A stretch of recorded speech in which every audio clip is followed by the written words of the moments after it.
ತಮ್ಮ ವನವಾಸವನ್ನು ಅತ್ಯಂತ ಕಷ್ಟಮಯವಾಗಿ ಅನುಭವಿಸಿದ ಪಾಂಡವರು 1 ವರ್ಷದ ಅಜ್ಞಾತವಾಸಕ್ಕಾಗಿ ವಿರಾಟರಾಜನ ಮತ್ಸ್ಯದೇಶಕ್ಕೆ ಬರುತ್ತಾರೆ.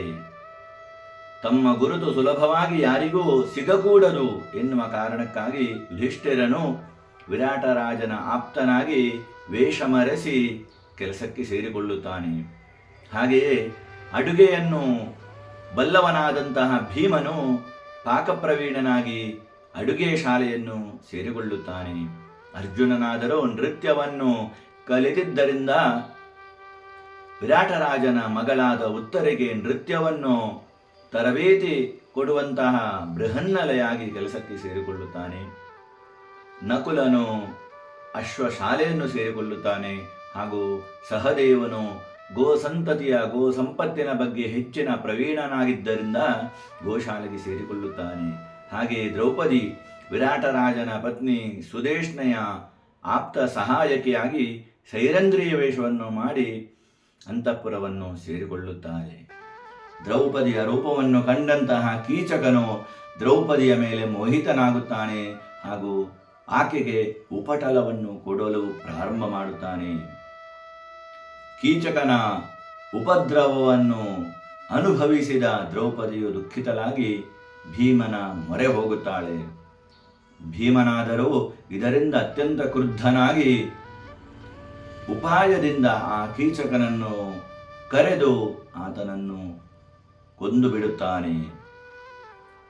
ಯಾವಾಗ ಕೀಚಕನ ಅಂತ್ಯವಾಯಿತು ಆಗ ವಿರಾಟ ರಾಜ್ಯವು ದುರ್ಬಲವಾಯಿತು ಎಂದು ಗ್ರಹಿಸಿ ಈ ಕೌರವರೆಲ್ಲರೂ ಒಟ್ಟುಗೂಡಿ ವಿರಾಟರಾಜನ ಗೋ ಸಂಪತ್ತನ್ನೆಲ್ಲ ಅಪಹರಿಸಿ ಬಿಡುತ್ತಾರೆ. ಆ ಸಮಯದಲ್ಲಿ ವಿರಾಟರಾಜನು ಕಾರ್ಯನಿಮಿತ್ತವಾಗಿ ಪರವೂರಿಗೆ ಹೋಗಿದ್ದರಿಂದಾಗಿ ಸೇನೆಯನ್ನು ನಡೆಸುವ ಯೋಗ್ಯ ನಾಯಕ ಅಲ್ಲಿಲ್ಲದ ಕಾರಣ ಅದರ ಜವಾಬ್ದಾರಿ ವಿರಾಟರಾಜನ ಮಗನಾದ ಉತ್ತರ ಕುಮಾರನ ಮೇಲೆ ಬೀಳುತ್ತದೆ. ಉತ್ತರ ಕುಮಾರನಿಗಾದರೂ ಧೈರ್ಯವೇ ಇರಲಿಲ್ಲ. ಆದರೂ ಎಲ್ಲರೊಂದಿಗೆ ತನ್ನ ಮಾತನ್ನು ಕೊಚ್ಚಿಕೊಳ್ಳುತ್ತಾನೆ.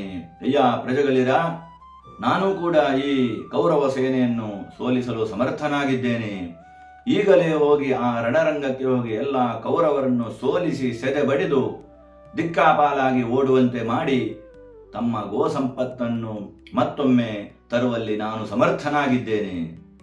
ಆದರೆ ಏನು ಮಾಡಲಿ, ನನ್ನ ರಥವನ್ನು ನಡೆಸುವ ಯೋಗ್ಯ ಸಾರಥಿ ನಮಗೆ ಇಲ್ಲದಾಯ್ತಲ್ಲವೇ, ಏನು ಮಾಡೋಣ ಎಂದು ತನ್ನಲ್ಲಿದ್ದಂತಹ ಶೌರ್ಯವನ್ನು ಎಲ್ಲರೊಂದಿಗೆ ಕೊಚ್ಚಿಕೊಳ್ಳುತ್ತಾನೆ.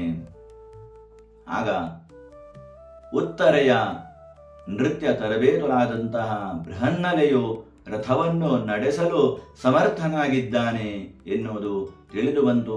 ಹಾಗೂ ಉತ್ತರ ಕುಮಾರನಿಗೆ ಹೇಳುತ್ತಾಳೆ, ಅಣ್ಣ ಉತ್ತರ ಕುಮಾರ, ನಿನ್ನ ರಥವನ್ನು ನಡೆಸಲು ಯೋಗ್ಯ ಸಾರಥಿ ಸಿಕ್ಕಿದ್ದಾನೆ. ನನಗೆ ನೃತ್ಯವನ್ನು ಕಲಿಸುತ್ತಿರುವ ಬೃಹನ್ನಲೆಯು ರಥವನ್ನು ಓಡಿಸಲು ಸಮರ್ಥನಿದ್ದಾನೆ. ಆಯಿತು, ಹಾಗಾದರೆ ಆ ಬೃಹನ್ನಲೆಯನ್ನೇ ನಾನು ಸಾರಥಿಯಾಗಿ ತೆಗೆದುಕೊಂಡು ನಾನು ರಣರಂಗಕ್ಕೆ ಹೋಗುತ್ತೇನೆ. ಈಗಲೇ ಎಲ್ಲ ಕೌರವರನ್ನ ದಿಕ್ಕಾಪಾಲಾಗಿ ಓಡಿಸಿ ನಮ್ಮ ಗೋ ಸಂಪತ್ತನ್ನು ಮತ್ತೊಮ್ಮೆ ತಂದುಕೊಡುತ್ತೇನೆ ಎಂದು ಹೇಳುತ್ತಾನೆ.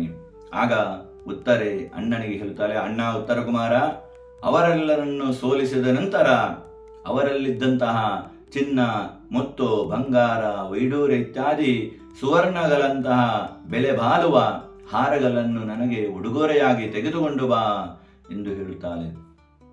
ಸರಿ ಆಯಿತು, ಹೊರಟಾಯಿತು, ಯುದ್ಧಕ್ಕೆ ಹೊರಟಾಯಿತು. ರಣರಂಗ ಹತ್ತಿರ ಬರುವಾಗ ಆ ಕೌರವರ ಇಡೀ ದೊಡ್ಡ ಸೇನಾ ಸಮುದ್ರವನ್ನು ನೋಡಿ ಈ ಉತ್ತರ ಕುಮಾರನ ಪೌರುಷ ಅಡಗಿ ಹೋಗುತ್ತದೆ.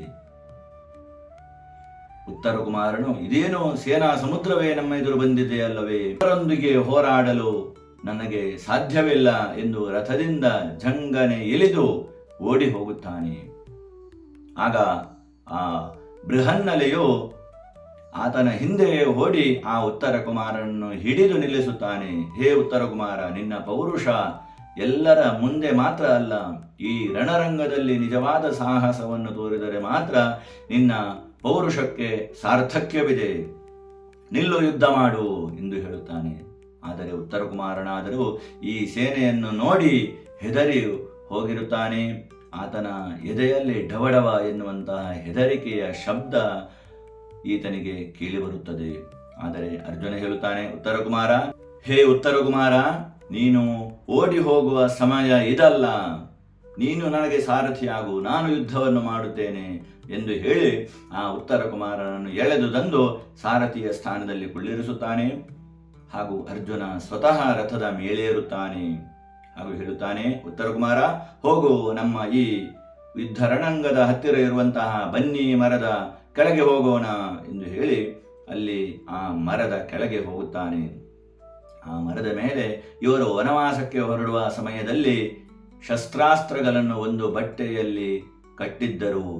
ಆ ವೃಕ್ಷದ ಮೇಲೆ ಆ ಎಲ್ಲ ಆಯುಧಗಳನ್ನು ತೋರಿಸಿ ಅರ್ಜುನ ಹೇಳುತ್ತಾನೆ, ಉತ್ತರ ಕುಮಾರ, ಈಗಲೇ ಈ ವೃಕ್ಷವನ್ನು ಹತ್ತು ಹಾಗೂ ಅದರ ಮೇಲಿರುವ ಆ ಗಂಟನ್ನು ಬಿಡಿಸಿ ತೆಗೆದುಕೊಂಡು ಬಾ.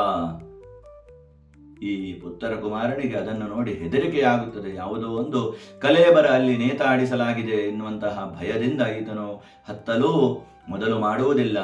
ಆಗ ಅರ್ಜುನನು ಗದರಿಸುತ್ತಾನೆ. ಏನಾದರೂ ಮಾಡಲೇಬೇಕು ಎನ್ನುವಂತಹ ಧೈರ್ಯವನ್ನು ಮಾಡಿ ಉತ್ತರ ಕುಮಾರನು ಮೆಲ್ಲನೆ ಮರದ ಮೇಲೇರಿ ಆ ವಸ್ತುವನ್ನು ಕೆಳಗೆ ಇಳಿಸುತ್ತಾನೆ. ಅದನ್ನು ಬಿಡಿಸಿ ನೋಡಿದಾಗ ಅಲ್ಲಿ ನಾನಾ ಪ್ರಕಾರವಾದಂತಹ ಆಯುಧಗಳಿದ್ದವು. ಬಿಲ್ಲು, ಬಾಣಗಳು, ಖಡ್ಗಗಳು ಇತ್ಯಾದಿ ಆಯುಧಗಳು.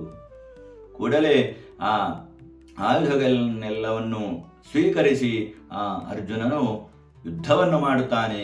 ಅರ್ಜುನನ ಬಿಲ್ಲಿನ ಠೇಂಕಾರ ಆ ಕೌರವರ ಎದೆಯನ್ನು ಢವಢವ ಎಣಿಸುತ್ತದೆ.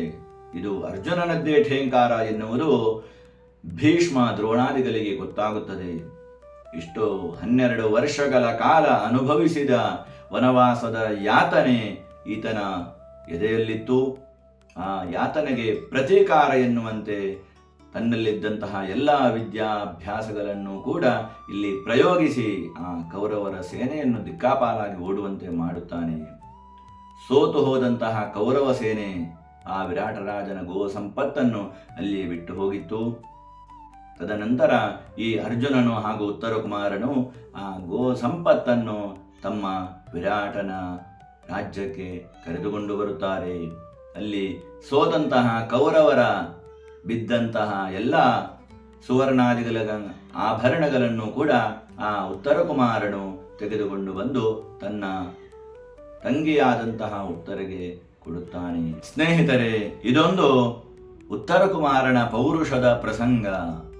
ಆಪತ್ಕಾಲ ಬಂದಾಗ ತಮ್ಮಲ್ಲಿರುವಂತಹ ಪೌರುಷವನ್ನು ನಾವು ಪ್ರದರ್ಶಿಸಿ ತೋರಿಸಬೇಕೇ ಹೊರತು ಮಾತಿನಲ್ಲಿ ತೋರಿಸಬಾರದು.